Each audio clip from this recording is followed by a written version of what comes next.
jeune. Ouais. Je lance d'abord le billet déjà. Oui. 1, 2, 3, c'est parti.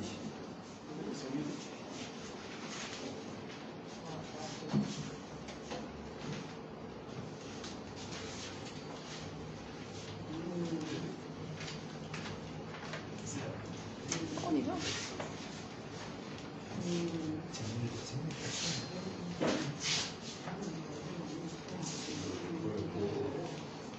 Non, touche pas mon micro. Mesdames, Mesdemoiselles et Messieurs, distingués invités, bonjour. Je m'appelle Vance Koussieli, je suis membre de Gabon d'abord. Gabon d'abord vous souhaite la bienvenue. Le programme se déroule comme suite.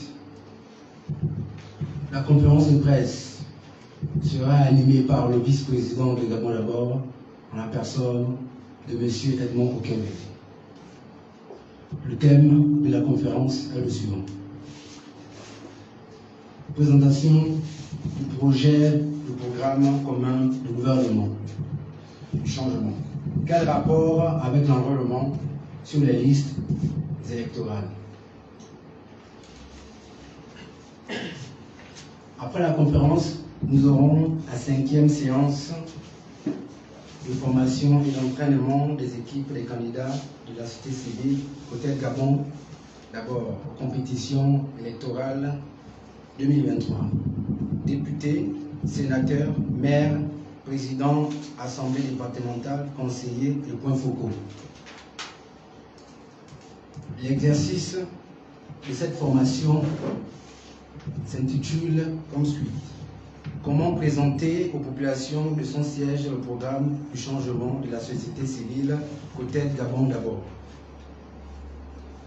Elle sera présentée par le docteur Honorine Ngou, enseignante retraitée de l'EOB, candidate à la députation du 2e siège du 2e arrondissement de Libreville. Plus tard à 21h, sur Sébicam TV Bruxelles, le journaliste Olivier Lossou anime un débat par vidéoconférence entre M. Luc Mengonsi, président du Morena, et M. Edmond Okembele, vice-président de la plateforme citoyenne Gabon d'abord. Sur le thème suivant. Faut-il boycotter les élections de 2023?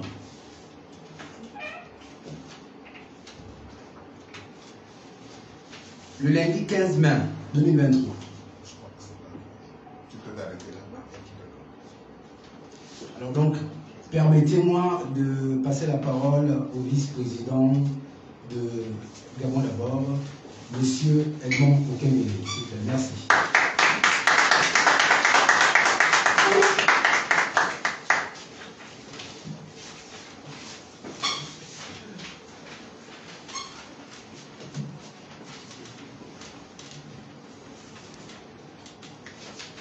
Mesdames et messieurs les journalistes, au nom du président de la plateforme citoyenne et patriotique Gabon d'abord, j'ai cité M. Jacques Adjaïno, empêché. J'ai l'insigne honneur m'a confié la responsabilité de vous présenter aujourd'hui le programme commun du gouvernement qu'a élaboré la plateforme Gabon d'abord. Il s'agit d'un programme qui a été, si vous voulez, conçu depuis 2 ans par notamment les retraités et les religieux et les chefs traditionnels depuis le 5 janvier 2022, date de la création de Gabon d'abord. Donc c'est un travail commun qui a été fait par beaucoup de citoyens gabonais et nous avons vu effectivement qu'est-ce qu'il faut faire pour changer notre pays, pour redresser notre pays. Donc pour ne pas vous entretenir de tous ces débats qu'il y a eu, la présentation va s'articuler sur, je dirais, surtout, va se concentrer sur les enjeux de l'élection. C'est-à-dire, pourquoi les Gabonais qui souffrent ont intérêt à massivement s'enrôler et à massivement voter pour les candidats proposés par Gabon d'abord et les partis politiques alliés. Parce que nous avons formé une coalition Gabon d'abord avec les partis politiques alliés et les personnalités politiques indépendantes qui seront candidats à l'élection présidentielle. Donc on choisira sur chaque siège de député ou de sénateur ou de mairie, la coalition dont je viens de vous parler va proposer des candidats de large consensus. Bien sûr, vous devez comprendre que les partis politiques, les représentants des partis politiques sont allés à la concertation nationale, sont exclus de cette coalition. La coalition du changement, je peux vous donner les partis. Vous avez le RPM, vous avez le PSD, vous avez l'Union nationale, vous avez Réagir, vous avez le Parti de réveil citoyen. Voilà les partis. Peut-être si j'ai oublié un parti, vous corrigerez. Voilà ceux qui seront avec nous pour présenter des listes de large consensus, que ce soit à la présidentielle, que ce soit aux députés, aux sénateurs ou dans les mairies et assemblées départementales. Donc, je vais me concentrer uniquement sur ce qui répond à la question qui nous amène aujourd'hui. Pourquoi les Gabonais doivent-ils s'enrôler massivement? Pourquoi ils doivent voter demain massivement? Quel est leur intérêt à voter? Gabon d'abord dit même ceci. En 2023, les Gabonais ne doivent plus aller voter pour leurs parents. Ça fait 60 ans qu'ils vont voter pour leurs parents. Le pays n'a pas progressé. Donc il faut se concentrer à aller s'enrôler et aller voter pour son intérêt propre. Qu'est-ce qu'on gagne à aller voter? Qu'est-ce qu'on gagne à aller s'enrôler? Et c'est ce travail que je vais vous présenter tout de suite. Donc, les enjeux de ce vote. Pour Gabon d'abord, les enjeux de ce vote sont simples. Les Gabonais, quel que soit l'endroit où ils sont, qu'ils se retrouvent à l'intérieur du pays ou dans la capitale, même quel que soit le poste qu'ils occupent, quel que soit leur statut, n'arrivent plus à joindre les deux bouts. D'où toutes les maladies que vous avez, le stress, les AVC, ainsi de suite. Parce qu'ils n'arrivent plus à joindre les deux bouts, ils n'arrivent plus à manger, faire manger leurs enfants. Ils ont du mal à se déplacer pour aller au travail. Les étudiants ont maintenant du mal à aller aux études, aller faire des écoles, puisque vous verrez là tout à l'heure, leurs bourses sont supprimées. Et nous vivons tous mal, surtout les Gabonais. À côté de ça, vous avez des étrangers qui, effectivement, eux ont occupé toute la part de l'économie gabonaise et qui vivent bien. Alors, donc, l'objectif principal pour ces élections, l'enjeu principal, c'est de redonner du pouvoir d'achat aux Gabonais. C'est ça la contribution de Gabon d'abord aux élections 2023. C'est à cause de ce pouvoir d'achat que les gens doivent aller s'enrôler, doivent aller voter. S'ils ne s'enrôlent pas massivement, s'ils ne votent pas massivement, leurs conditions de vie ne vont pas changer. Puisque ça va être ceux qui sont en ce moment à l'Assemblée nationale, au gouvernement et dans les mairies, qui vont continuer à ne pas leur donner ce pouvoir d'achat. Voilà. Alors, donc, pour répondre aux questions d'enjeux, aux enjeux, nous avons donc à Gabon d'abord proposé 3 lois. Parce que Gabon d'abord, pour changer le Gabon, c'est donné pour ambition, pour défi de prendre les 2/3 du Parlement. Je dis bien les 2/3. Quand vous avez les 2/3 du Parlement, que ce soit l'Assemblée ou le Sénat, vous pouvez changer le Gabon. Vous n'avez pas besoin d'aller encore voir le président de la République. Ça se passe au Parlement. Vous proposez le changement des textes dont on va vous parler. Et ce changement des textes se fera, les élections auront lieu au mois d'août ou plus tard dès que l'Assemblée est mise en place au mois de septembre ou octobre, tout de suite, les 2/3 de l'Assemblée du Sénat se mettent en route pour faire adopter 3 lois. 3 lois. La première, je peux dire que c'est l'ordre d'œuvre du programme commun de gouvernement. C'est l'ordre d'œuvre, c'est ce qu'on met au début pour manger. La première, ça va être la loi qui va libérer les prisonniers qui sont aujourd'hui en prison, souvent illégalement. Encore, même certains, les 2/3, d'après les statistiques que nous avons eues à Gabon d'abord, n'ont même pas été jugés. Donc, on va sortir tous ces prisonniers, sauf ceux qui ont commis des crimes rituels ou des crimes de sang. Dans la même loi, on prendra la loi qui dira que tous les exilés politiques, ou bien tous les gens qui ont peur de rentrer au Gabon, doivent rentrer au Gabon. Donc ça, c'est la première loi. Alors, la deuxième loi, ça c'est maintenant le plan de résistance, ce qui va donner le ventre aux Gabonais, ce qui va leur permettre de se déplacer, ce qui va leur permettre de s'occuper en mieux de leur famille. Ce plan de résistance, c'est quoi? C'est donc la loi qui va donner le pouvoir d'achat aux Gabonais dont j'ai parlé tout à l'heure. Cette loi-là, elle sera votée dès qu'on est en place, dès que nos députés sont en place, au plus tard avant la fin de l'année. Après la loi sur les prisonniers illégalement en prison, ça va être la plan de résistance qui est donc qu'on peut présenter en 18 chapitres.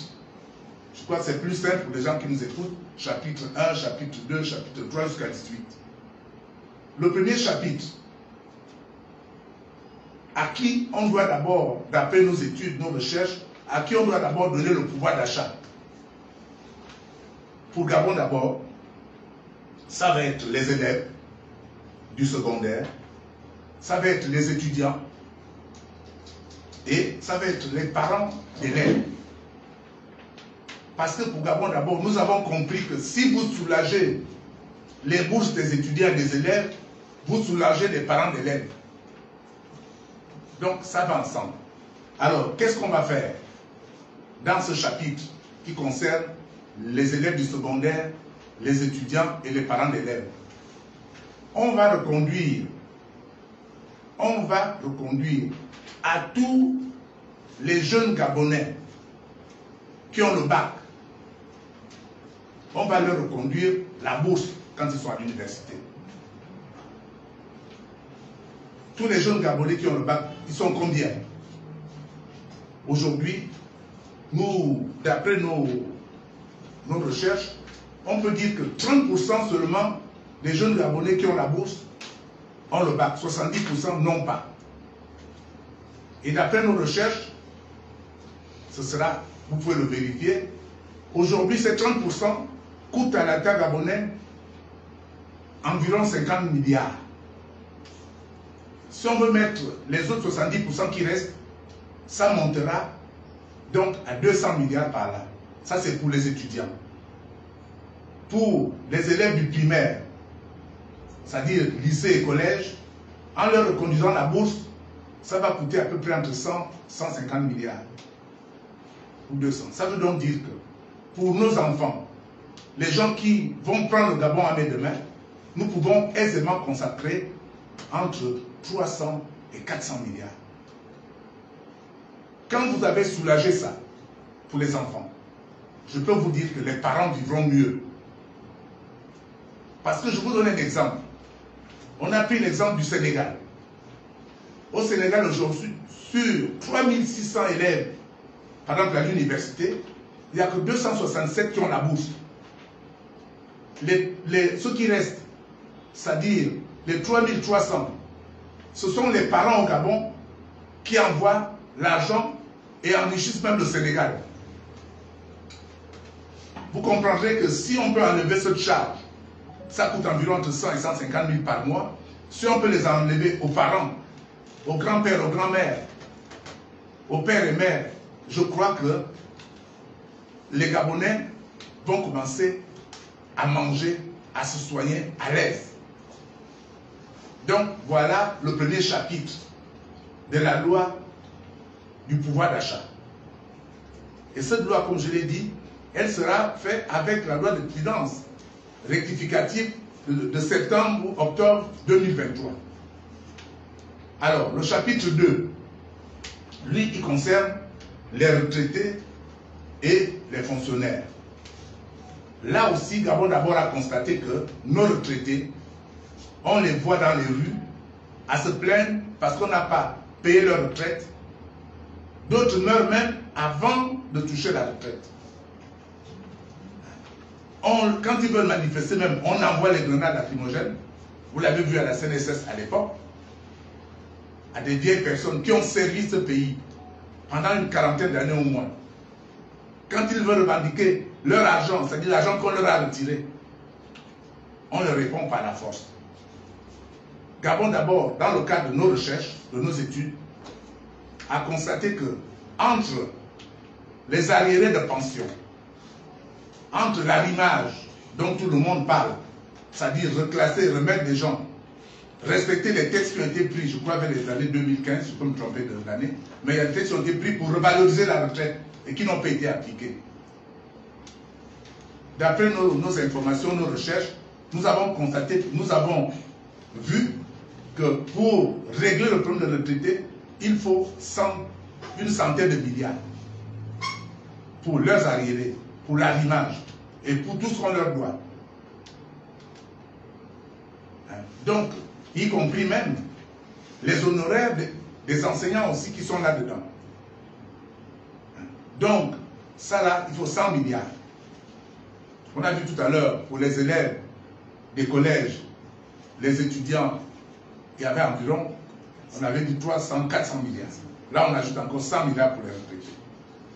Nous pensons à Gabon d'abord qu'avec notre État gabonais aujourd'hui, qui a 3600 milliards de budget, nous pouvons payer ça. Et nous allons le payer. Si vous votez les candidats de Gabon d'abord, avec la coalition des partis et des personnalités politiques, les leaders politiques qui seront dans cette coalition, là je peux vous citer quelques personnes. Il y a Ondosa, il y a Ndong-Sima, il y a Madame Dubos, je ne sais pas, Madame Dubos sûrement va rejoindre, il y a Dibi, je crois aussi qui va rejoindre.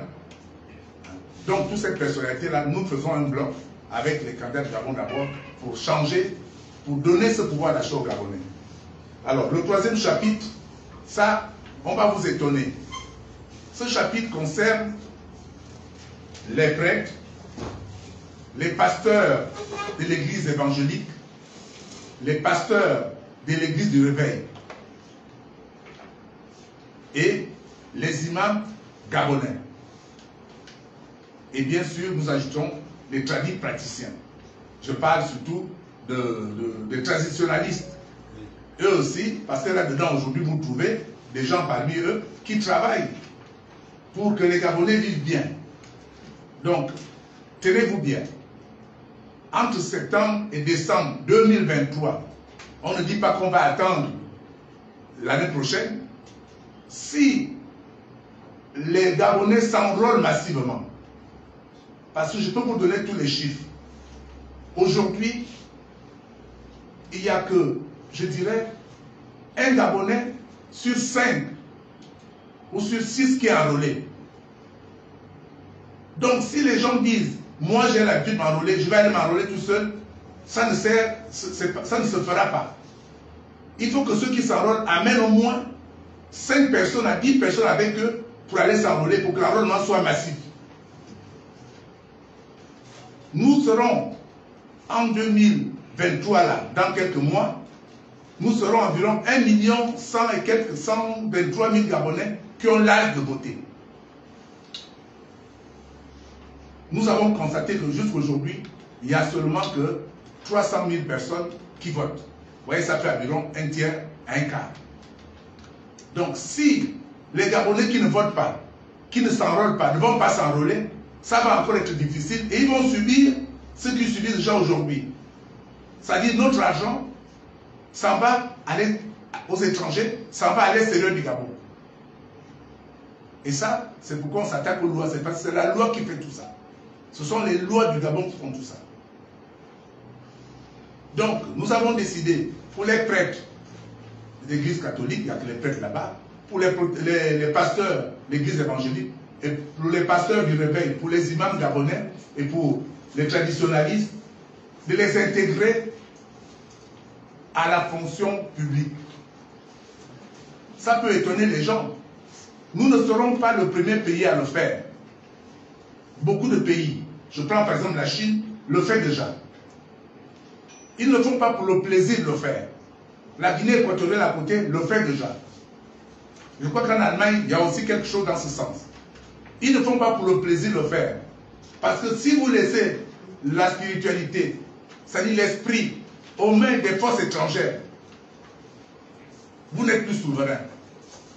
Vous n'avancerez pas bien. Il faudrait que ceux qui gèrent l'esprit des gens soient des gens qui reçoivent les moyens de l'État où ils sont. S'ils reçoivent les moyens, par exemple, je prends le cas de toutes les mosquées qui ont été construites au Gabon, ces moyens-là venaient surtout d'Arabie Saoudite. Donc vous comprenez bien que les imams gabonais qui reçoivent l'argent d'Arabie Saoudite ne peuvent faire que la politique que veut l'Arabie Saoudite.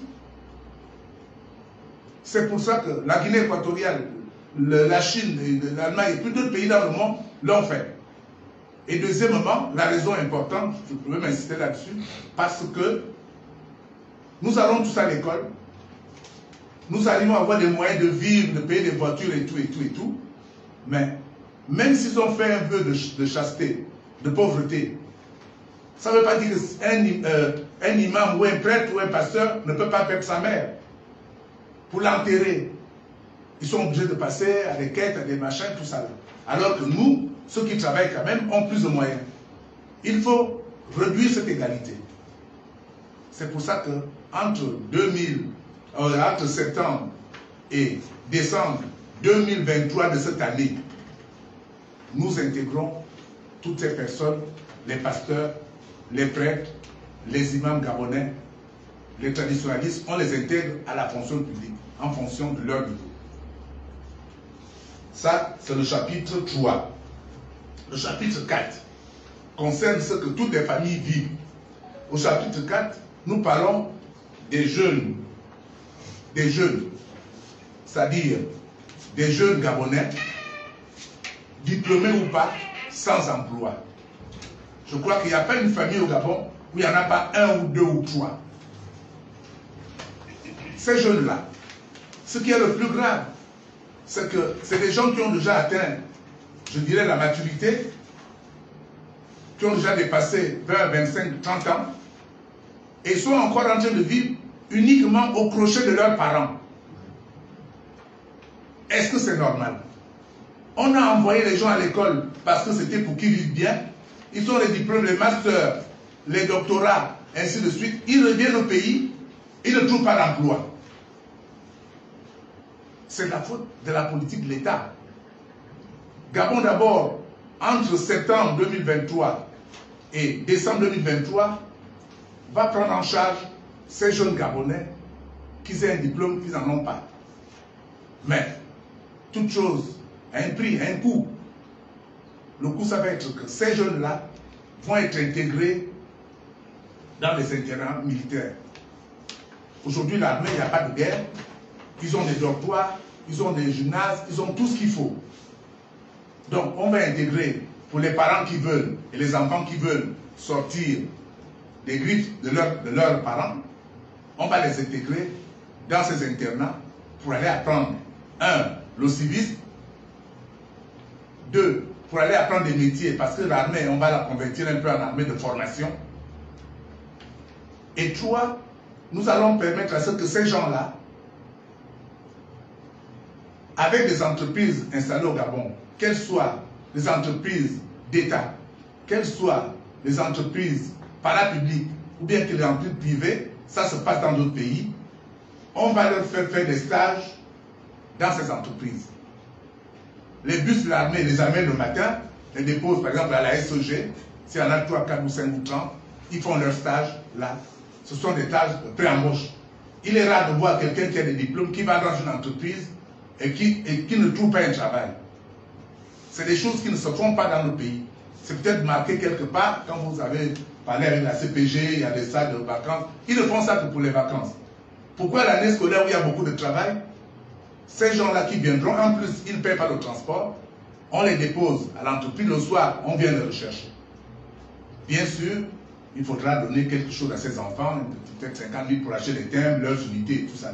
C'est tout ça. Mais je crois que ces enfants, au lieu qu'ils aillent fumer le champ, au lieu qu'ils aillent braquer, et vous aurez des citoyens qui connaissent la loi, qui connaissent leurs responsabilités, leurs droits et leurs devoirs. Voilà le 4e chapitre. Je crois que tous les Gabonais qui sont dans les maisons ont ces cas-là. Des enfants avec des diplômes où on a investi de l'argent et qui sont à la maison. Le chapitre 5, ça concerne vraiment quelque chose qui va nous bousculer. Ça concerne les commerçants, les commerces. Ça concerne les taximans. Ça concerne les jeunes, ça concerne les transporteurs. Je parle de ceux qui ont les cantères et tout ça là. Ça concerne les entrepreneurs. Ça concerne les petits métiers. Je pense que là, tout le monde est d'accord. Nous avons recensé à Libreville, entre Libreville qui doit vendre 3000 taxis par là, au Vendo vers les 2000, à Kanda aussi vers les 1000 et quelques, ça fait déjà pratiquement 5000 emplois. C'est pas petit. Les taxis seulement vont faire embaucher 5000 Gabonais. Voilà 5000 familles à nourrir. Donc, cette loi sera prise entre septembre 2023 et décembre. Tous les taximans ne seront plus que les nationaux. C'est pareil comme pour le transport. Le transport des cantines, le transport de marchandises et tout. Aux chauffeurs et aux bons chauffeurs, ça ne sera plus que les Gabonais. Je m'adresse à ceux qui sont aujourd'hui au PK8, qui font du transport. Vous verrez que les Gabonais, ils ne sont peut-être que Mator Boy, comme on le disait à l'époque, rarement quelques chauffeurs, des chargeurs. Donc ça là, cette loi sera prise entre septembre 2023, j'insiste, et décembre 2024. Comme on dit au quartier, c'est de là à là. Donc on dit aux gens d'aller s'enrôler, pas pour l'année prochaine des promesses habituelles, ou bien pour des gens qui ont déjà eu le temps de venir leur mentir depuis 60, pour dire oui, quand vous allez me lire, on fait des promesses. Donc, ceux qui vont au Parlement, ça, vous êtes tous là. Il y a quelques députés, futurs députés qui sont là, futurs maires. C'est vous qui allez défendre ça. Donc ces gens-là, on s'organise, ils auront des candidats qui sont déjà connus à Gabon d'abord. Donc ce n'est pas les autres personnes qui vont les défendre. Je vois que dans la salle, il y a Mme Ngou, qui elle est candidate pour le siège où se trouve l'université. Une ancienne professeure enseignante de l'université qui dit, j'ai pris ma retraite, les jeunes l'ont sollicité, et elle a dit, ok d'accord, je vais pas me sacrifier, je vais venir faire ce travail, puisque j'aime me battre. Donc c'est elle qui va aller au Parlement pour aller défendre par exemple les bourses dont on a parlé plus haut, pour aller défendre les conditions de l'université. Parce que les enfants qui sont aujourd'hui au Sénégal d'ailleurs vont rentrer chez nous, ça va peut-être nous prendre 2 ou 3 ans pour reconstruire les bâtiments de l'université, encore que. Si vous voyez le nombre de bâtiments vides au Gabon, j'étais une fois en Gouni, je crois qu'il y a des hôtels là-bas, avec piscine, groupe électrogène, autonome, où on peut prendre l'université, on leur dit vous prenez ça. Dans la plupart des villes du Gabon, il y a toutes ces choses, ces infrastructures ont été construites et qui ne servent pas. Et où on peut trouver beaucoup de bâtiments, beaucoup de pièces, où on peut effectivement réaménager pour que tous les étudiants qui sont à l'étranger rentrent dans les 3 ans qui ont le temps de tout reconstruire complètement et les caser. Donc Mme Ngou va aller à l'université avec, je crois qu'elle est comme suppléant, un jeune de l'université pour aller se battre pour ça. Donc il ne s'agit pas aux gens de dire c'est un parti politique qui est venu me voir. Non. Ce sont vos représentants qui vont aller défendre ça. Ça, c'est le chapitre des commerces. Ça, là, vraiment, on va souffrir un peu. Les Gabonais vont accepter de souffrir. Les commerces aujourd'hui, puisque Libreville est devenu un souk, allez au rond-point du 12, allez au rond-point, l'échangeur de Zayon, allez au charbonnage, allez partout dans les quartiers, il n'y a que les boutiques. Je dis, bon, comme vous voulez les boutiques, les Gabonais doivent aller prendre ces boutiques. L'État trouverait l'arrangement avec ceux qui sont là déjà en ce moment. Il ne s'agirait pas de les rendre brutalement, vous dites quitter les boutiques, tout ça, non. Le rôle de l'État, du ministère du Commerce, ça va être d'aller négocier avec ces gens pour que derrière les comptoirs ne sont plus que les Gabonais et les Gabonaises. Je crois que là,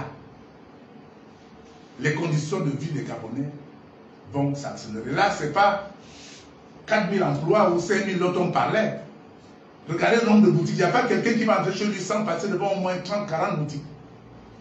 Imaginez que tous les Gabonais prennent ces boutiques, que ce soit à Libreville, à Port-Gentil, à Franceville, ainsi de suite. Parce que dans les autres pays, c'est comme ça. Allez au Cameroun, il n'y a pas un Gabonais qui tient une boutique au Cameroun. Allez au Sénégal, il n'y en a pas. Le seul Gabonais, d'après ce que nous avons appris, qui a essayé de faire un poulailler, on l'a chassé. Donc nous, ce n'est que la réciprocité. Ça, c'est Gabon d'abord. C'est ce qu'on a appris de ceux qui sont venus dans nos réunions en 2 ans. Et qu'on continue à prendre. Ça là, cette mesure-là, elle sera prise là. La loi là, entre septembre 2023 et décembre 2023. C'est de là à là. Après, le ministère du Commerce va travailler pour aller voir Hassan, pour lui dire, bon, l'Assemblée a pris une loi, nous sommes là pour exécuter. Comment on fait? Voilà. Alors, les entrepreneurs, les petits métiers, c'est pareil. Aujourd'hui, tous les petits métiers sont occupés par des étrangers. Alors que nous avons un centre de formation, le docteur Joël Paty nous disait qu'il y a des centres de formation de bois et tout qui ont été construits qui ne sont pas occupés. Là, les retraités, ceux qui ont enseigné les professions et tout, peuvent aller, s'il n'y a pas assez de professeurs, aller occuper pour enseigner leurs enfants au petit métier de plomberie. Qu'est-ce qu'il faut pour être plombier? Qu'est-ce qu'il faut pour être électricien? Moi-même, je le suis, électricien. Il ne faut pas grand-chose. On ne peut pas comprendre que des illettrés qui viennent des autres pays viennent faire plomberie et que nos enfants qui ont le certificat d'études ne puissent pas faire plombier, qui ont le brevet. Donc ça là, c'est Gabon d'abord. Chapitre 6. Les assurés sociaux, les orphelins, les jeunes filles mères, les personnes avec handicap et même ceux qui sont malades. Là aussi, il n'y a pas autre chose à faire. Il faut reformer la CNSS. Les études sont en cours. La GS. Il faut les réformer. Et la Caisse nationale de sécurité sociale pour une meilleure prise en charge de toutes les personnes que je viens de citer. Alors, il y a quand même quelque chose parce que à Gabon d'abord, on a reçu bien beaucoup d'handicapés. C'est bizarre qu'aujourd'hui, il n'y en ait pas. D'après nos études, il y en a. Mais effectivement, il y en a un au moins. Je sais qu'il y en a toujours. Qui sera candidat d'ailleurs? Qui sera candidat de la coalition du changement au Parlement. Il va aller replanter ses handicapés là-bas. Il y a aussi un qui n'est pas là aujourd'hui, c'est Bakita qui vient souvent. Voilà. Il y a des malvoyants, Pierre Clavenzen, et puis il y a l'autre, Jean Narcisse, qui sont aussi candidats présentés par Gabon d'abord. Ils vont au Parlement pour aller défendre les intérêts des personnes vivant avec handicap. Et d'après nos études, on a vu que la loi qui existe, qui prévoit 75 000 francs par an par handicapé, n'est même pas respectée. Il faut qu'ils viennent gratter la tête. Et même quand ils viennent, je prends le cas de Bakita, qui est sur le fauteuil roulant. Il n'y a même pas les conditions pour qu'ils puissent accéder au ministère des Affaires sociales. Gabon d'abord, dès qu'ils arrivent au Parlement, puisque eux-mêmes vont aller au Parlement, ils parlent là-bas pour les personnes avec handicap. Gabon d'abord va prendre dans ce chapitre-là la loi qui va dire que ces 75 000 francs qui étaient par mois, par an, on passe à 100 000 francs par an et par handicapé. Par mois, pardon. À 100 000 francs par mois par handicapé. Je répète bien. C'était 75 000 francs par an. Maintenant, on va passer à 100 000 francs par mois et par handicapé. Ça, c'est pas de... On attend, non. L'handicapé eux-mêmes, il faut le voter. Il faut voter les candidats de Gabon d'abord. Parce que si vous ne les votez pas, vous ne serez pas représentés et on continuera comme d'habitude. L'argent ira ailleurs. Il faut aller vous battre pour aller arracher votre argent. Il est le vôtre. C'est l'argent du pétrole, du manganèse, du bois, de l'or, du diamant. Ok. Donc ça, c'est pour les personnes vivant avec un handicap. Les jeunes filles mères, les orphelins, c'est pareil. Parce qu'on en a ici, il y en a une qui sera aussi candidate. Vous verrez que le Gabon va changer. Amen. Moi-même qui suis là, j'ai déjà fait la politique, j'ai déjà occupé les hautes fonctions. C'est plus moi que vous verrez à Gabon d'abord comme candidat. Vous avez d'autres personnes, genre Laurent Biban, ceux qui n'ont pas fait la politique, le pilote, le commandant Claude. Ah, le Jean-Claude, j'ai pensé à l'autre. Alors, donc qui a été commandant de bord, c'est ceux-là que vous verrez. Je crois que ça va ressembler un peu à ce qui s'est passé en France, avec Macron. Où on a trouvé des agriculteurs, on a trouvé ainsi de suite. Encore que dans la salle, il y a un agriculteur. Jean Vion, sur le lac, qui est candidat, qui va représenter des agriculteurs. Voilà ce que Gabon d'abord va amener à l'Assemblée pour aller défendre et arracher le pouvoir d'achat. Ensuite, chapitre 7. Chapitre 7, ça concerne les malades mentaux. Je crois que c'est un spectacle terrible. Je crois que c'est au Gabon qu'on voit surtout ça. Toutes ces personnes nues qui roulent dans la rue, ceux qui mangent dans les poubelles, ainsi de suite, qui sont un danger, puisque je sais qu'il y a un qui avait blessé avec une machette quelqu'un. Nous pensons que ça là, ce spectacle-là, il faut qu'on prenne un texte et qu'on donne les moyens dans la loi des finances rectificatives pour le régler. Je sais qu'il y a déjà des églises qui le font. Hein? Je pense à l'église où on était il y a quelques semaines, c'est chez le pasteur Gaspard. Hein? Je crois que Madame Mbou en sait quelque chose. Mata. Hein? Comment ça s'appelle? Ça s'appelle Mata, c'est-à-dire manifester de l'amour sans appréhension. Voilà. C'est-à-dire que aujourd'hui, l'église Torrent et s'organise, c'est eux qui font des repas, des petits repas, aller nettoyer des malades mentaux à Belen, ainsi de suite. Nous allons faire à ce que ça soit systématisé. Et on va donner des moyens dans la loi du finance rectificative de 2023 pour que certaines ONG, certaines associations qui le font déjà, puissent accompagner l'État dans cette mission. Ça là, c'est le 7. 8. Là, c'est un gros morceau. Ce sont les victimes des licenciements abusifs et des escroqueries de microfinance. Combien de personnes ont mis l'argent à BSL, ont mis l'argent à Gabon Invest, ont mis l'argent à Magnifica, ont mis l'argent dans les licenciés Air Gabon. Ils sont environ 900 personnes à qui on n'a pas payé tout leur prix et qui seront représentées par Gabon d'abord, au Parlement, au Sénat, à l'Assemblée nationale et dans les mairies et dans les assemblées départementales. On parle de Gabon Télécom, on parle de Gabon Post dans les escroqueries. Alors, on parle de Satram. Si vous allez à Port-Gentil, vous allez trouver, ils sont je ne sais pas combien, 3000 ou je ne sais pas 7000 personnes qui ont été licenciées par Satram, qui sont sans argent. Les enfants ne vont plus à l'école. Eux-mêmes n'arrivent plus à manger. Il n'y a que les ABC. Hein? Donc nous pensons que Postbank, puisqu'il y a quelqu'un qui va aller au Parlement pour représenter Postbank, il est ici dans la salle, hein, c'est Joël, le docteur Joël Patrick Dizon. Postbank. Je pourrais vous donner des chiffres tout à l'heure, je ne vais pas m'entrer dans les chiffres, parce qu'on n'a pas seulement proposé des mesures, on les a essayé de les calculer, voir le nombre de personnes que ça. Donc, tous ces gens-là, il faudrait que l'État paye cet argent et poursuive les sociétés, les microfinances qui ont volé l'argent. Parce que nous, à Gabon, d'abord, on pense que les autorités ont été complices de toutes ces machines à voler. Ok. Au 9, chapitre 9, là, ça concerne les chefs de village, les chefs de quartier, les chefs de canton.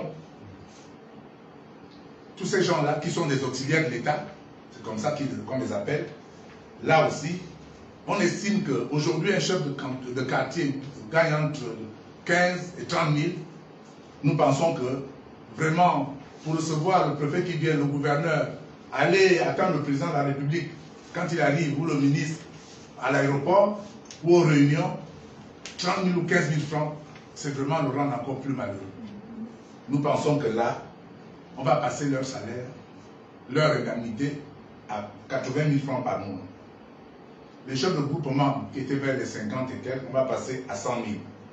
Les chefs de quartier, 150 000.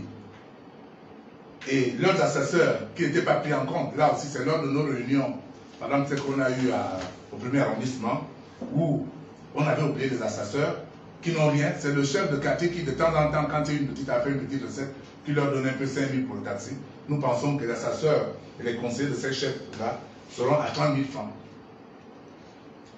Et ils vont devenir donc, je parle surtout des chefs de village, des chefs de quartier, ils vont devenir les promoteurs et les animateurs des activités de production locale. Ça veut dire quoi? Ça c'est Gabon d'abord. Ça veut dire que un chef de village ne sera plus seulement là, puisqu'on lui a en plus donné du salaire en plus, pour recevoir le préfet, non, pour juger des petites affaires du village. Il sera là pour dire, j'ai un village, j'ai tant de personnes, nous devons produire tant de régions de bananes par an. Nous pouvons produire tant d'ananas. Nous devons produire tant de kilos de patates par mois ou par an. Donc, c'est une de ces missions qu'on donne à ces chefs de quartier et chefs de village. Encadrés par le chef de canton. Pareil, mon canton a produit 2 tonnes, 4 tonnes de bananes. Et nous pensons que d'ici là, dans moins de 6 mois, ou 1 an maximum, on ne recevra plus les bananes qui viennent avec des engrais du Cameroun. On va manger bio. C'est une mission qu'on donne. Et il y aura des concours des chefs de village. Les villages en fonction de la population qui produisent plus, on pourra leur donner une prime. Tout ça là sera suivi. Donc voilà ce qui concerne les chefs de village, les chefs de quartier, chefs de canton et les secrétaires et assesseurs. 10, le chapitre 10 de cette loi de finances rectificative, ce sont les représentants du personnel et syndicats. Combien on n'a pas vu au Gabon, les directeurs généraux, les présidents du conseil d'administration et tout ça là, gèrent mal une société, la société ferme, le DG est réaffecté ailleurs, le président est réaffecté ailleurs, mais les ouvriers sont licenciés. Qu'ont fait les employés de Satram? Est-ce que c'est eux qui ont coulé Satram? Le directeur général de Satram est parti. Toute l'équipe qui était l'équipe dirigeante sont partis. Mais c'est eux qui sont restés à Port-Gentil à souffrir.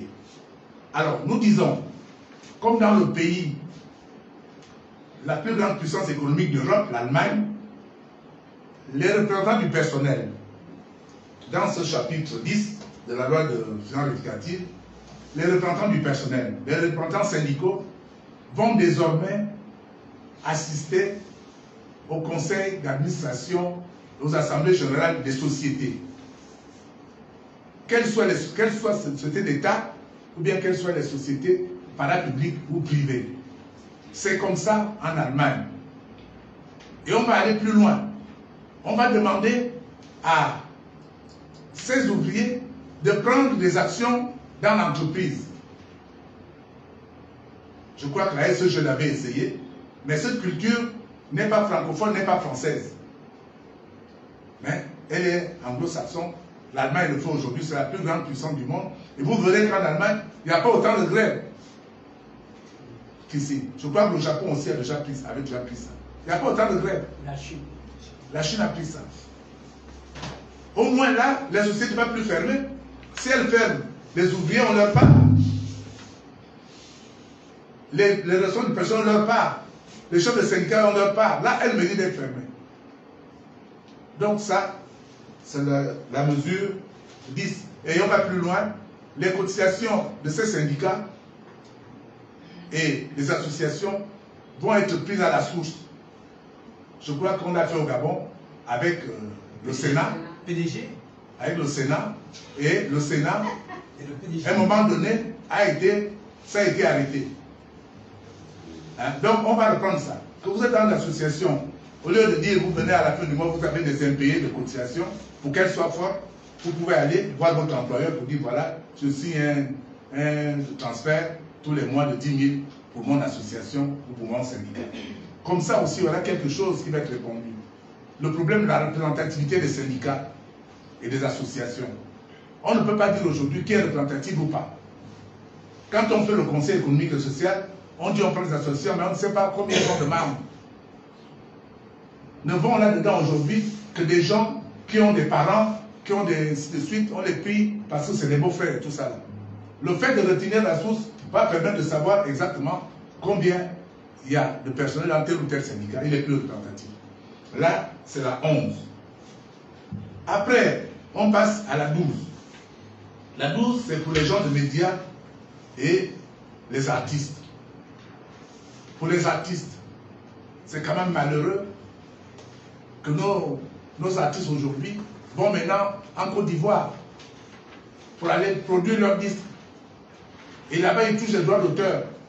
Alors que c'est le Gabon qui était le premier à vouloir mettre en place l'AMPAC. Jabio qui a travaillé à Gabon d'abord, nous a donné à peu près les chiffres, mais c'est à pleurer.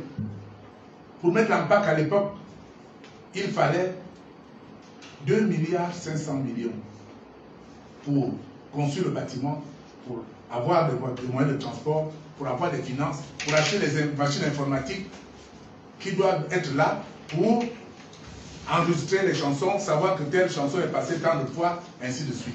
Pour 2,5 milliards, on laisse nos artistes mourir. On laisse nos peintres, je pense à celui qui sera candidat, Maître Nicolisé, on le laisse à la maison, il ne touche rien. Mais Dieu seul sait. Je suis rentré chez lui. Il a des décorations même de Chine, des États-Unis, de la France, sauf du Gabon. Donc, ces gens-là méritent que l'État s'occupe d'eux. Et comme avait dit le président Bongo une fois, il dit, mais qui connaît telle personne au Sénégal? Mais les chansons de Pierre Claver-Nzeng, tout le monde les connaît. Beaucoup de Gabonais savent le débat qu'il y a eu quand Pierre Claver-Nzeng est rentré comme ministre. On a dit, mais comment il va mettre un musicien? Le grand Bongo aussi, comment? Il met un musicien, il met machin. Il a dit à ceux qui lui ont posé la question, mais est-ce que vous connaissez au Sénégal, même si tu as des doctorats? On ne vous connaît pas. Le seul Gabonais qu'on connaît là-bas, c'est Pierre Claver-Akelenge, c'est Pierre Claver-Nzeng, c'est Rompavé. Donc je ne vois pas pourquoi. Il a longuement. Il a longuement. Vous voyez. Donc là, ça doit s'arrêter. Dès qu'entre dans la loi de finances rectificative 2023, là qu'on va faire entre septembre et octobre, il y aura l'argent pour 2,5 milliards pour mettre en place l'AMPAC. Et pour les journaux, à l'époque du président Bongo, effectivement, on avait mis pas mal. Il n'y avait pas encore beaucoup de journaux, il n'y avait pas encore la presse en ligne. Donc, cette dotation est insuffisante aujourd'hui. Au point où c'est pratiquement un tirage au sort, ou bien on connaît les gens pour avoir cette enveloppe. Là, on va augmenter cette enveloppe en fonction du nombre de journaux pour que chaque journal essaye au moins de vivre. Parce que comme vous savez que les journaux, les gens n'achètent pas les journaux. Mais comment vivent les journaux? Nous sommes bien contents. Nous sommes bien contents. Oui, tu veux quelque chose? Ah, excusez-moi. On me rappelle que j'ai sauté le 11. Mais il a raison. Ah, si je saute le 11, là c'est grave. Merci, Vance. Vous voyez, on a besoin toujours des gens qui sont. Donc, je finis avec les journaux. Donc, on va mettre une subvention conséquente. On va recenser tous les gens qui ont la presse, les médias, qui sont en ligne, qui machin. Et on mettra en place une allocation qui permette à ce que ces gens-là vivent. Que leurs journaux ne se ferment pas.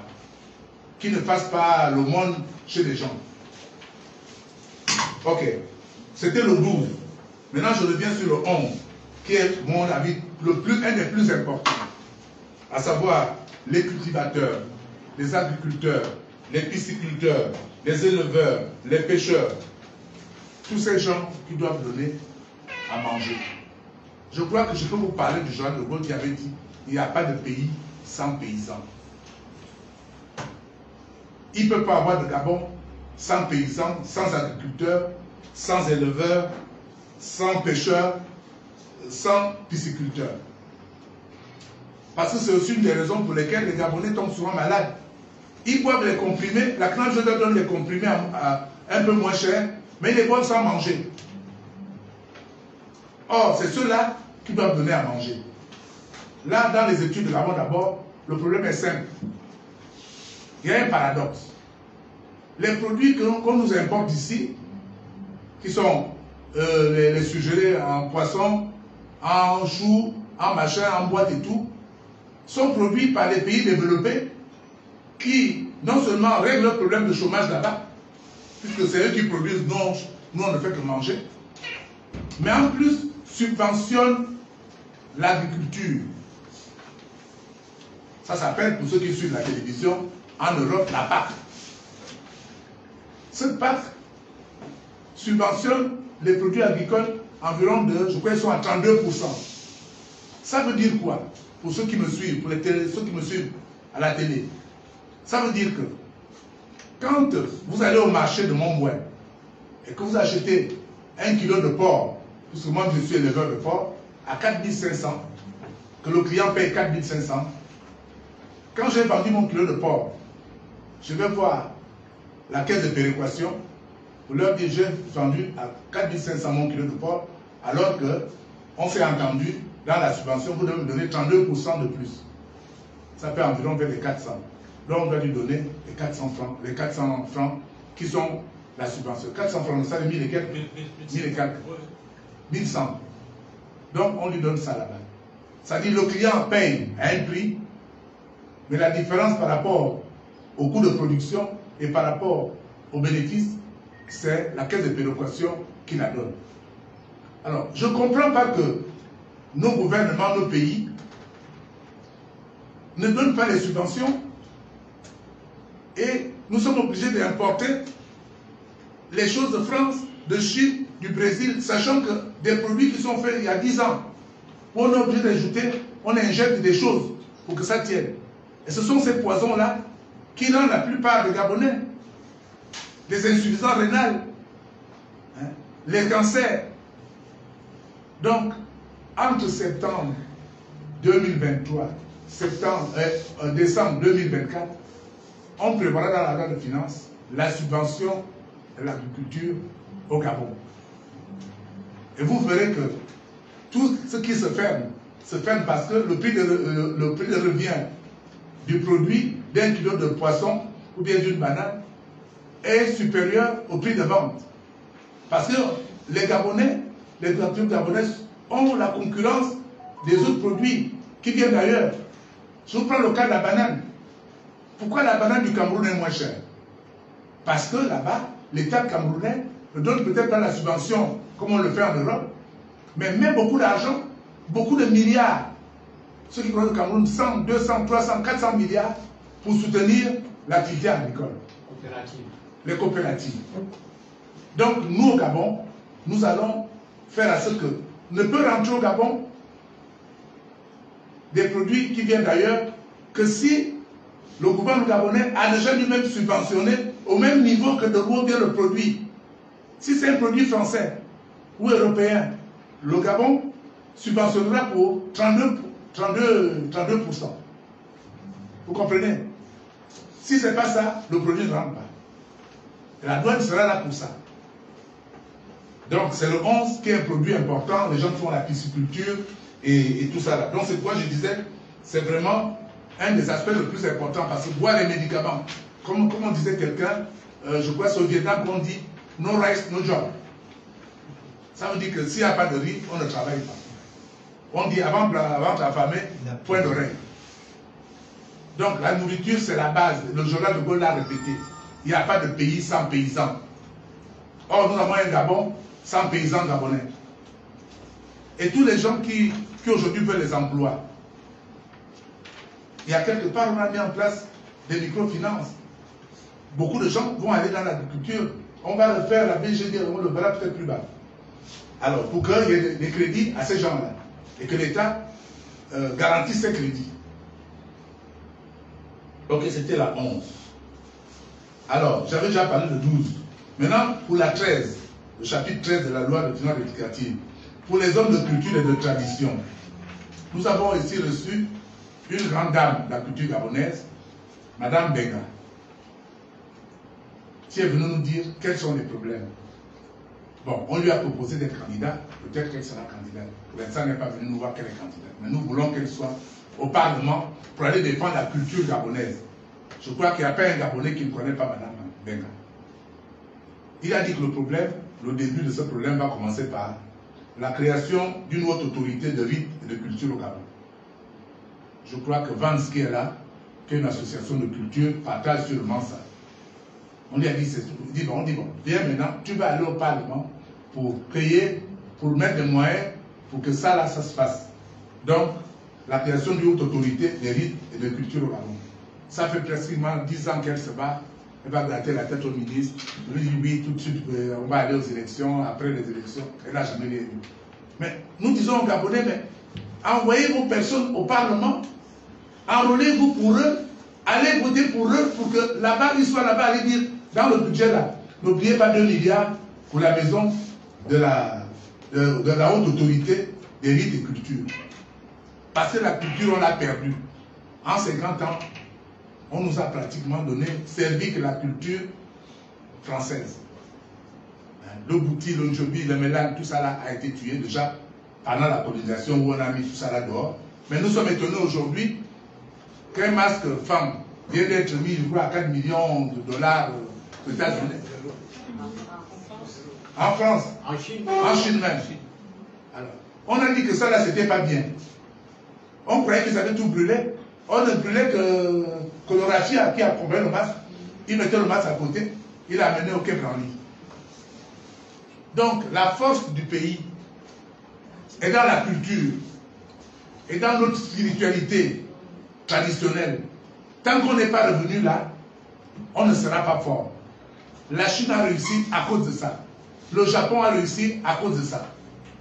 Nous disons que cette maison, cette haute autorité des rites et cultures sera mise dans la loi de finances rectificative 2023, en septembre, entre septembre et décembre. Ensuite, le 14, chapitre 14, ce sont les sportifs et les fédérations sportives et culturelles. Franchement, depuis combien d'années il n'y a plus de championnat en Gabon?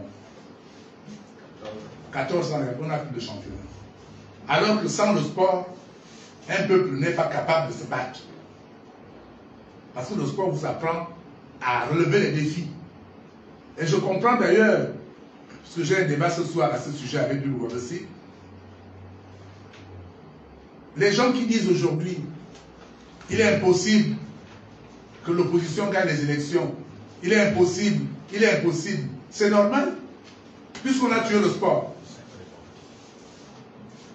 C'est-à-dire, ces partis politiques, ces personnalités qui disent oui, on va encore tricher, la Cour constitutionnelle, Mata, ainsi de suite. Mais c'est quoi, c'est ça? Vous empêchez aux gens de se battre. Les gens ne sont plus capables de relever les défis. Dès que quelque chose est compliqué, on arrête là. Et puis on est là assis, on sort des gros mensonges. Non.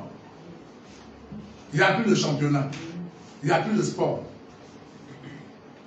Donc, là, les sportifs qu'on a rencontrés, qui sont venus à Gabon d'abord, ont fait des propositions. Premièrement, il faut payer les arriérés que l'État doit aux associations sportives et culturelles, comme pour les retraités. J'ai vu à Zarayon, le quartier où j'habite, si vous voyez à quoi a été réduit le machin des arts, comment ça s'appelait, ceux qui faisaient la culture, ceux qui faisaient le théâtre là, le cirque et tout ça là. Le cirque de l'Équateur. Je suis allé les voir. Je crois qu'ils auront un candidat au moins à la mairie. Ils seront dans une liste de la mairie de Gabon d'abord. Mais si vous voyez à quoi ça a été réduit, ce site de l'Équateur qui avait pratiquement déjà un site là où on fait le boulevard triomphal. Vraiment, ils sont réduits à un petit coin. Il y a quelques singes encore qu'ils ont là, tout ça là. Et les enfants sont là. Je crois que là, ils ont fait une proposition eux-mêmes. C'est pourquoi ils vont envoyer des gens au Parlement qui vont aller se battre là-bas pour que le bâtiment qui se trouve aujourd'hui, qui est en train d'être pillé, le delta postal, pour qu'on leur mette à disposition ce bâtiment. Parce qu'il y a assez de bureaux, il y a assez de salles de réunion pour que là-bas, on trouve tous les services culturels, toutes les associations culturelles, le karaté, le match, ainsi de suite. Et là aussi, ils ont fait une proposition. Le futur ministre des Sports sera là-bas. C'est eux qui l'ont fait. De telle sorte qu'il sera en haut, au dernier étage. S'il ne fait pas son travail, il ne descendra pas. Il ne sortira pas. C'est leur proposition. C'est comme ça qu'on a travaillé dans ce projet. Ce n'est pas nous-mêmes, Edmond Okembele ou Jacques Adjaïno, qui a proposé ça. Et cette proposition nous a été faite, je peux vous dire exactement, à Paris. Par la diaspora de Paris. Donc, ça, c'est déjà fait. Judo, Aikido, ainsi de suite. Tout le monde sera là-bas. Et si vous repartez là-bas aujourd'hui, vous verrez qu'on est en train d'enlever les fenêtres. C'est-à-dire qu'on ne comprend pas le pays. Ensuite, on va au 15. 15, ça, c'est la chose que tout le monde vit tous les jours. Là, on rentre dans le dur, c'est la route. Pour nous, c'est la priorité des priorités. Parce que vous la verrez tout à l'heure, que beaucoup de problèmes, par exemple la construction des universités, l'aménagement des universités d'amphithéâtre et tout ça là est mis dans la loi 3, qui est la conférence nationale. Mais là, on a dit on ne va pas attendre cette conférence nationale, qui est la troisième loi. Tout de suite, on va mettre un budget, les spécialistes des TP vont le préciser, pour que, à la disposition du ministère des Sports, des Travaux publics et des subdivisions provinciaux, pour qu'ils fassent un effort pour rebitumer des routes où le goudron a sauté, ainsi de suite, et réaménager les voies. Ça se faisait juste avant, dès qu'on a pris l'indépendance, il y avait encore un peu. L'école des TP de Fougamou a fermé. Ça là, il faut la remettre en route. Donc on mettra l'argent dans la loi de finances rectificative pour qu'on remette l'école TP. Mais surtout que les subdivisions aient les moyens pour pouvoir déjà parer au plus pressé. Dans la route, priorité des priorités. Ensuite, la création des entreprises et retour des entreprises parapubliques et retour de ces entreprises à l'État. La SEG. La SEG. Moi-même, j'étais directeur à la SEG. C'est pas normal qu'avant, tous les Gabonais de Libreville avaient de l'eau et qu'aujourd'hui, il n'y en a plus. Et là aussi, peut-être dans les questions, je pourrais vous préciser qu'est-ce qu'il faut exactement. Je crois qu'il faut environ 300, 400 milliards, 500 milliards. Mais ce n'est pas des crédits qu'on prend pour un an. Pour ceux qui connaissent comment ça tourne à la SEG, la plupart des crédits vont des crédits sur 10 ans, 15 ans, même des fois. C'est quoi 400 milliards ou 500 milliards divisé par 10 ans? Ça va faire 40 milliards par an. C'est pour ça qu'il manque de l'eau. Aujourd'hui, nous sommes en train de voir les conduites très bien que l'État est en train de faire. Mais Qu'est-ce qui va rentrer dans ces conduites? Quand vous savez aujourd'hui qu'il y a un déficit important, environ de 30 millions de mètres cubes, il n'y a pas autre chose à faire. C'est bien de faire des tuyaux, mais c'est bien d'investir dans la production. Et là, on a travaillé, parce que moi, je suis un ancien de la SOG, je pourrais vous donner les chiffres tout à l'heure. Parce que, après ces conduites, il n'y aura pas de l'eau, puisqu'il n'y a pas d'eau dedans. Il n'y aura pas de l'eau dedans, puisque la pollution est faible. Donc, nous pensons que toutes ces entreprises, l'État avait fait une erreur en 1997 pour confier ça à Veolia. Veolia a laissé la SOG à genoux. C'est comme l'État, l'Afrique a fait confiance. On avait Air Afrique, on a appelé Tricard. Il est venu tuer l'Afrique. Il y a des nationaux aujourd'hui de bon niveau. Je crois qu'en matière d'électricité, je ne vois pas qu'est-ce qu'on va m'apprendre. Je connais l'autre depuis Chimbele Kingele, à notre époque. Il n'y avait même plus de blancs. Aujourd'hui, on a ramené encore des blancs. Et tous les gens qui connaissaient, on les a écartés. Donc, ces entreprises vont être, comme l'État a commencé à le faire, SEG, on a enlevé Veolia, c'est l'État un peu qui essaie, mais ce serait notre gestion. Ce serait notre gestion. Donc, il y a la SEG, il y a la BGD. Franchement, on avance ou on recule. Au moment où la BGD devait être 3, 4, 5 bâtiments, comme ça se passe au niveau de la Chine, les Exit Bank, je crois que c'est comme ça qu'on appelle en Chine. Ça grossit. Au Maroc, ça grossit. Ici, on est en train de tout fermer. La BGD, il faut qu'elle revienne pour faire des crédits garantis aux Gabonais. Ceux qui veulent faire l'école, surtout ceux qui veulent faire l'agriculture, ceux qui veulent avoir des petits travaux, ceux qui veulent, les jeunes étudiants sans emploi, qui veulent faire des nouvelles technologies. Donc la BGD, on doit la mettre en place. Et à l'époque, il y avait la BNCR. Beaucoup l'ont oublié. C'était pour aider les gens justement dans l'agriculture. Elle a fermé. Ça, elle va revenir. Vous avez l'UGB, n'est plus gabonaise. Je crois que c'est à côté, c'est maintenant à Chihuahua là-bas. Quand même. On avance ou on recule. La UGB doit revenir gabonais. Les capitaux de l'État, plus les capitaux des privés gabonais.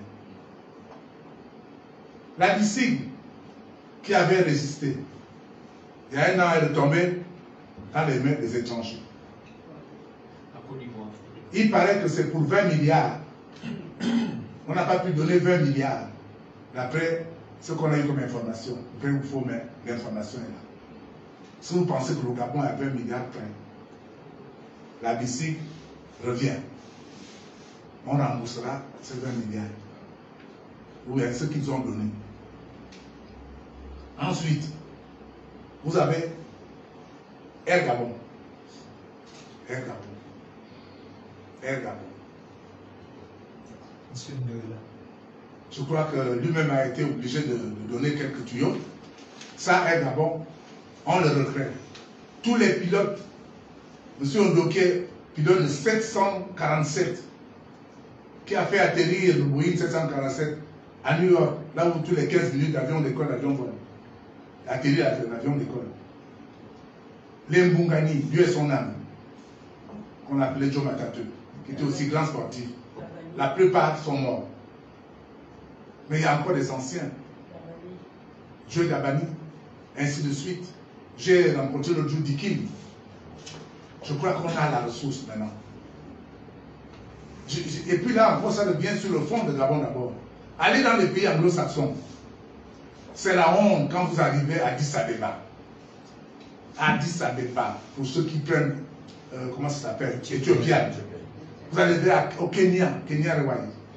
Vous arrivez dans les aéroports, les pays anglo-saxons qui ont été colonisés par l'Angleterre.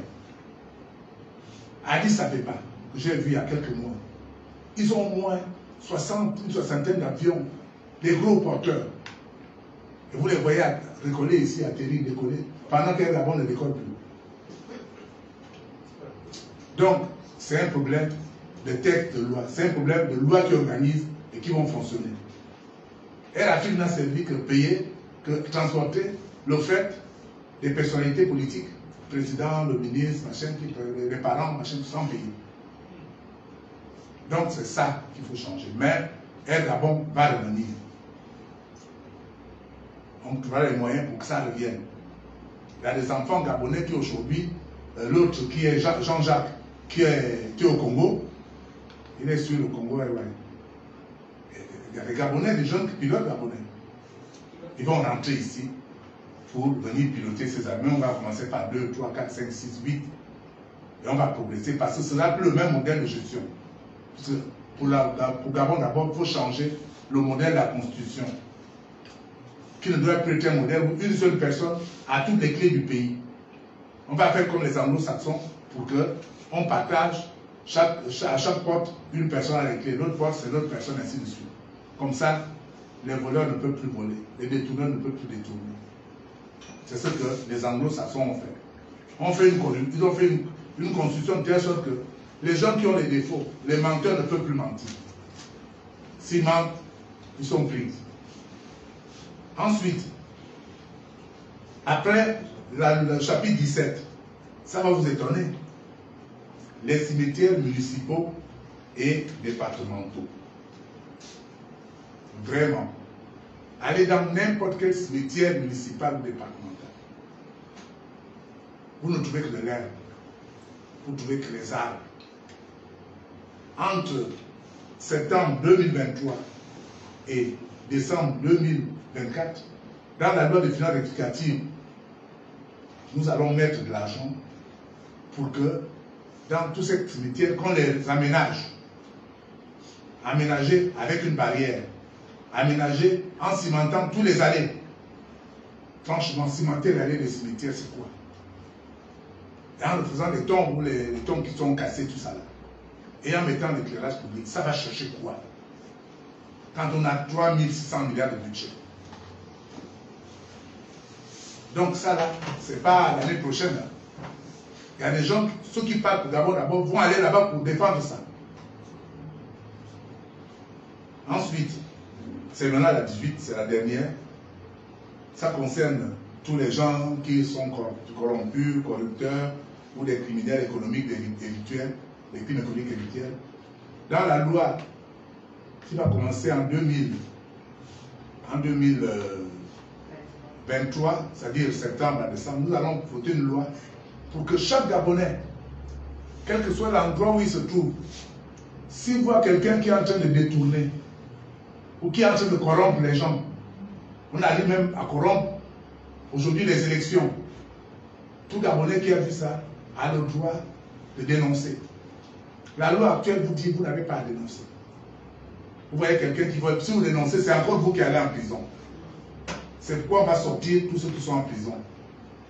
Parce que beaucoup sont là-bas de manière injuste. Donc, là c'est la dernière mesure. Tous ceux qui vivent au Gabon, tous les Gabonais, vous voyez un fait de corruption, un marché qui a été payé, qui n'a pas été exécuté, vous écrivez à l'Assemblée nationale, au Sénat, et vous pouvez saisir les juridictions compétentes. Donc, ça c'était la deuxième loi avec ses 18 chapitres. La dernière loi, c'est une des plus importantes. C'est la convocation d'une conférence nationale inclusive et sans tabou. Souveraine, j'ai oublié le mot important, souveraine. Pas comme la conférence de 1990, où elle n'était pas souveraine. Les décisions de la conférence nationale que nous voulons organiser en 2024 doivent être souveraines. Et cette conférence, on prend la loi qui la convoque d'ici entre septembre et décembre 2023, et cette conférence va être organisée, pas comme celle de 1990. Là, ça concerne nos quartiers. Elle va être organisée à partir de nos quartiers et à partir du village.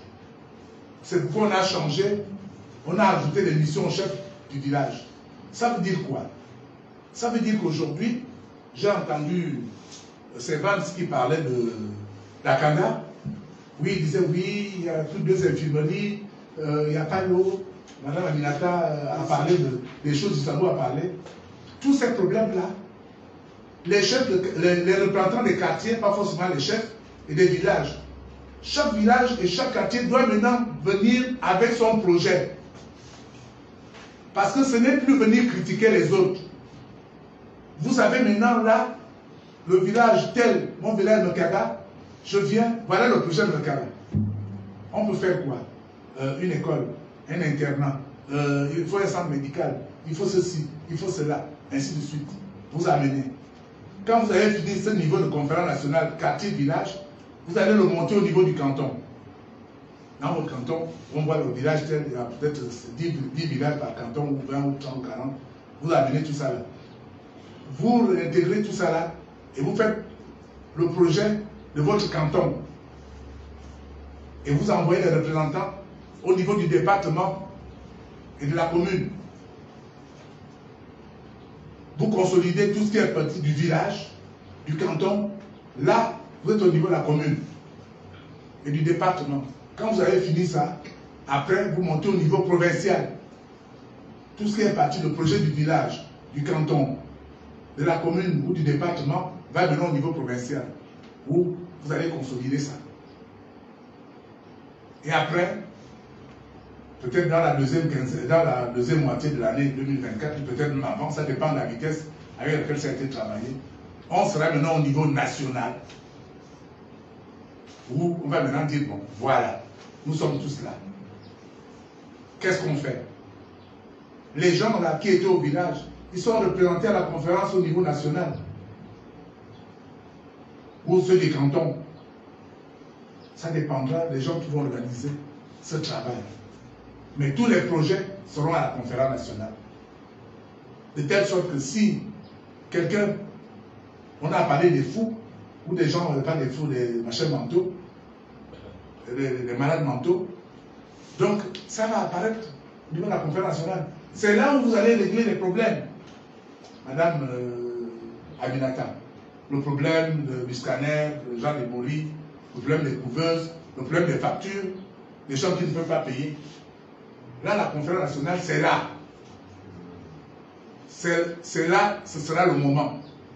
Rien ne doit être oublié. Et les représentants de quartier, des villages, seront là. Seront là, les élus. Tous les partis qui auront des élus en 2023 seront représentés. Et j'insiste, y compris l'OPDG. Pour Gabon d'abord. Il aurait pu la dire, oh, comme ils ont mal géré, ainsi de suite. Non. Si le PDG a des élus dans les élections qui arrivent, ils seront représentés à cette conférence nationale. Même si c'est l'opposition qui gagne, on ne fera pas le pays sans le PDG. Pour Gabon d'abord, c'est clair. Vous aurez les administrations qui seront là, représentées. Vous aurez la diaspora, pas là, les diasporas, au pluriel. La diaspora des États-Unis, la diaspora de la Chine, la diaspora de l'Europe, la diaspora de l'Afrique, la diaspora s'il y a des Gabonais en Australie, ils seront à la conférence nationale. Ça veut dire que eux, à partir de l'année prochaine, ils doivent déjà commencer à dire qu'est-ce qu'ils peuvent apporter comme innovation au Gabon de demain. Qu'est-ce qu'ils ont trouvé de bien en Chine? Il y a combien de Gabonais aujourd'hui qui sont médecins en France? Donc, voilà la conférence nationale. Il sortira de là, bien sûr. On va mettre en place une constituante, c'est-à-dire des personnes qui vont réfléchir sur la nouvelle constitution qui sortira de la conférence nationale. Nous allons avoir ensuite à réduire le train de vie de l'État, des institutions et des hauts dirigeants, etc. C'est là où ça va se faire. Ce n'est pas les autres qui vont le faire. Ce sont les représentants de Gabon d'abord, avec ceux des partis politiques, avec la diaspora, avec des administrations qui ont des chiffres. Et avec des gens qui viennent des villages, des cantons, des quartiers, des départements et de la province. Et on sortira de là avec un plan quinquennal. Ceux qui sont au mon âge dans la salle savent ce que c'est. le Gabon avait des plans quinquennaux. C'est-à-dire, au lieu de faire un développement sur 1 an, on fait sur 5 ans. De telle sorte que, à Dragage, où habite Aminata, cette future députée, à Dragage, on saura que bon, on va commencer la première année avec cette route, deuxième année avec celle-là. Maintenant, Aminata peut dire à ses électeurs, maintenant on a promis, on ne peut pas tout faire dans une année. Mais par contre, ce qu'on a dit qu'on fait cette année, Madame Aminata a l'œil, elle est partie là-bas se battre pour ça. Donc c'est ça qui va sortir le plan quinquennal avec la finance, et tout ça là sera fait sur 5 ans. Et on va refuser aussi les accords de coopération. On a vu qu'il y a beaucoup de Gabonais qui se plaignent des accords de coopération, surtout qui ont été signés lors de l'indépendance et un peu dans la colonisation. Je vais parler dans le détail parce que c'est des choses qui intéressent beaucoup les gens. On en parle, mais il faut qu'on réfléchisse. Ça, là, ce sera fait à la conférence nationale. Et enfin, il y aura beaucoup de toutes les choses qui vous embêtent dans les quartiers aujourd'hui. Gabon d'abord a dit, ils viennent pour 3 choses. 1, les prisonniers politiques à libérer avec les exilés. 2, le pouvoir d'achat qu'on a mis avec 18 chapitres. Et 3, la conférence nationale où tout sera réglé là-bas. Et la constitution qui sortira de cette conférence nationale doit être adoptée par référendum. Elle ne sera pas adoptée seulement par les élus de Gabon d'abord, les élus du PDG, les élus d'opposition, ainsi de suite. On ne sait pas qui sera l'opposition à ce moment-là, par les partis politiques. Mais c'est toute la population qui va dire voilà ce qu'on a fait. Le représentant du quartier, ou de Dragage, ou de Bikele, va venir dire aux gens il faut voter oui à cette condition parce que Bikele, voilà ce qui est prévu, voilà l'argent, tant en est. Donc, je voulais vous dire que tout ça là ne se verra que si les Gabonais s'enrôlent massivement. Pas si quelqu'un dit, moi j'ai l'habitude de voter, je suis enrôlé. Non. Il faut qu'elle arrive à convaincre son voisin ou ses voisins des enjeux dont je viens de vous parler. Je crois que tout ce que j'ai dit, je suis sûr que chaque Gabonais ne peut pas être indifférent à ça. Et ce n'est pas des promesses qui seront réalisées par les autres, c'est par leurs représentants qu'ils vont élire, qui viendront de la coalition du changement. Gabon d'abord, les 5 partis ou 6 partis que j'ai dit, les personnalités que j'ai citées tout à l'heure, et des représentants des partis politiques que j'ai cités aussi tout à l'heure. C'est eux qui vont aller changer le pays. Mais pas avec des gens qui viennent d'ailleurs, mais les gens que vous-même, vous avez choisis dans les quartiers. Il n'y aura plus beaucoup de gens qui vont dire de Libreville, c'est tel, c'est tel, c'est tel. Non. Il n'y aura plus beaucoup d'anciens. Parce que tout le monde nous dit, et nous assumons, que c'est nous qui avons mal géré le pays. Nous disons oui. Par ignorance, peut-être aussi. Parce que les informations qu'on vous donne aujourd'hui, nous, on ne les avait pas quand on a commencé la politique. Donc, je dis, vous n'aurez plus beaucoup de gens, des anciens, des gens qui sont députés pendant 30 ans, pendant 4 mandats, pendant 5 mandats, on ne voit rien.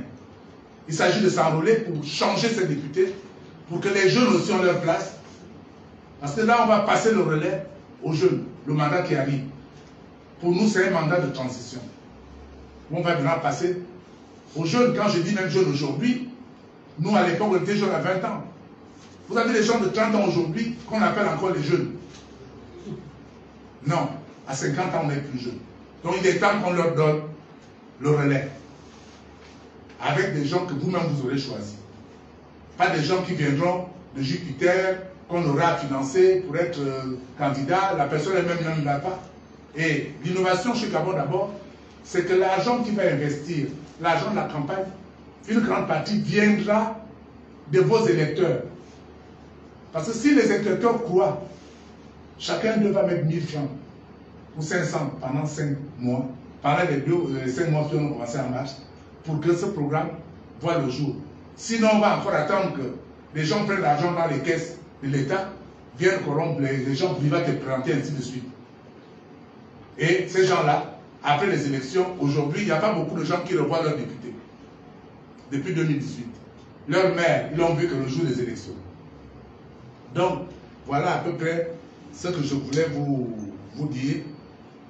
et pour vous dire que maintenant, si vous avez le temps, je peux répondre à vos questions. Je vous remercie.